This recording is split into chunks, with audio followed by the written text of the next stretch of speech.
आज की short analysis में हम डिस्कस करेंगे बजाज हेल्थ केयर स्टॉक के ऊपर।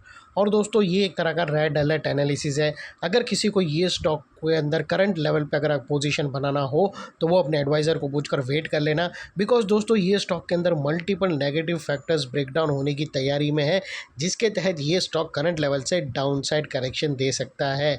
लेकिन फ्रेंड्स यहाँ पर कोई भी हमारी बाय सेल होल्ड रिकमेंडेशन बिल्कुल भी नहीं है। ये प्योरली एजुकेशन पर्पज से मैं अपना पॉइंट ऑफ व्यू आप लोगों के सामने शेयर कर रहा हूँ।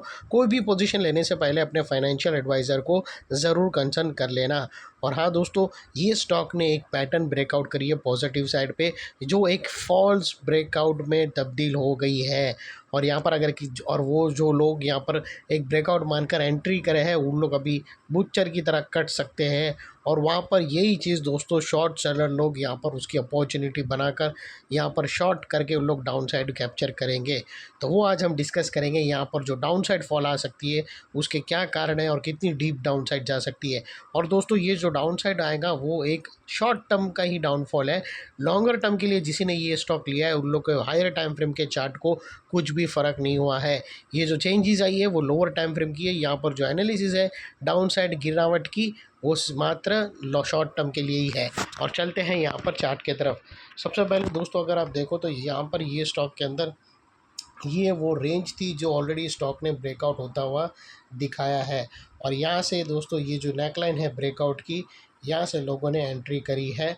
और अगर आप देखो तो यहाँ ये वो एरिया है जहाँ पर दोस्तों लोअर टाइम फ्रेम के अंदर एक नेगेटिव पैटर्न ब्रेकडाउन हो गई है, और साथों साथ मल्टीपल नेगेटिव फैक्टर्स भी इसके अंदर इंटैक्ट हुए हैं जो स्टॉक को और भी डाउन साइड ले जा सकती है, जिसके ऊपर आज हम की फोकस करेंगे। तो फिलहाल अभी दोस्तों उसके जो नेगेटिव डाउन साइड की जो स्ट्रक्चर समझने के लिए हमें लोअर टाइम फ्रेम में जाना होगा।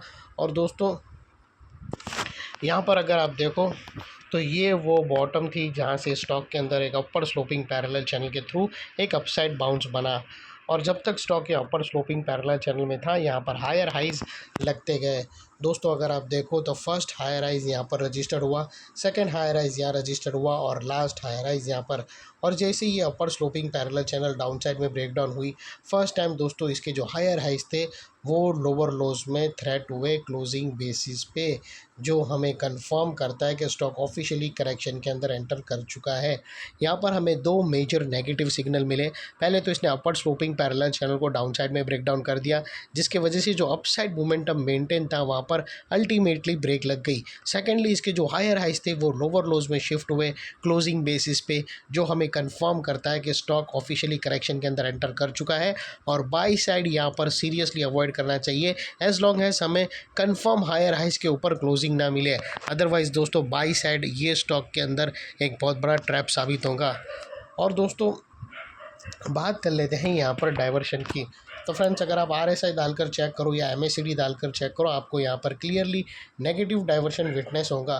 प्राइस एक्शन के जो हायर हाई स्विंग अगर आप देखो तो यहाँ से वो अपसाइड की तरफ टिल्ट हुए हैं, वही RSI में डाउन साइड में टिल्ट होकर यहाँ से हमें ब्रेकडाउन मिल रहा है, जो एक डाउन साइड मोमेंटम इंटेंसीफाई कर सकता है स्टॉक के अंदर। और अल्टीमेटली दोस्तों बात कर लेते हैं यहाँ पर चार्ट पैटर्न की। तो फ्रेंड्स अगर आप यहाँ पर देखो तो हमें दोस्तों अगर आप यहाँ नोटिस करो तो हमें इलियट वेव की टर्मिनल इम्पल्स भी यहाँ से डाउन साइड में ब्रेकडाउन होता हुआ आइडेंटिफाई होती है। दोस्तों अगर आप देखो तो ये है वेव 1, वेव 2, वेव 3, वेव 4 और ये वेव 5। और ये जो अप साइड में जो अपर trend line support trend line थी वो डाउन साइड में ध्वस्त हो चुकी है। और यहाँ पर दोस्तों हमें एक डबल बॉटम पैटर्न भी ब्रेकडाउन होती हुई आइडेंटिफाई क्लियरली होती है।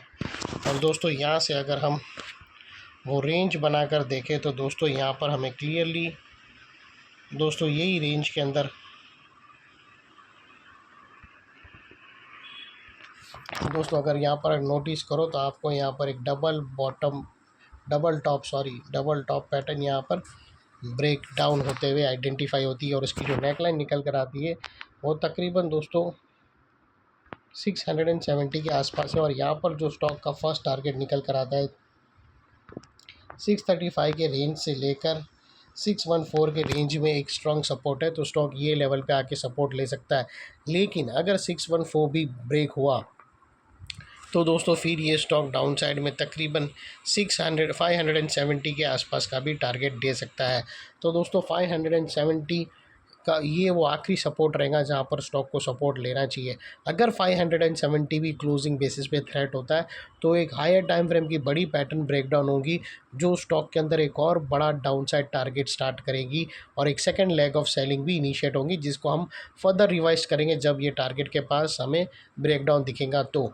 और दोस्तों बात कर लेते हैं वो लेवल की जिसके ऊपर अगर स्टॉक ने क्लोजिंग दी तो यहाँ पर हमें एक अपसाइड में शॉर्ट कवरिंग बाउंस देखने मिल सकता है, और वो दोस्तों 725 के ऊपर जहाँ शॉर्ट सेलर लोगों का स्टॉप लॉस रहेगा।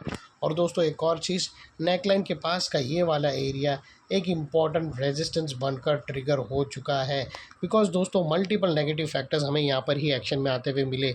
यही एरिया पे हमने अपर स्लोपिंग पैरेलल चैनल को डाउन साइड में ब्रेकडाउन होता हुआ देखा, हायर हाइज हमें लोअर लोज में शिफ्ट होते हुए मिले, नेगेटिव डाइवर्शन मिला प्राइस एक्शन और आरएसआई के थ्रू, और यहाँ पर ही दोस्तों negative charge structure Elliot wave की पैटर्न टर्मिनल इम्पल्स यानी राइजिंग वेज भी डाउन साइड में ब्रेकडाउन होते हुए मिली।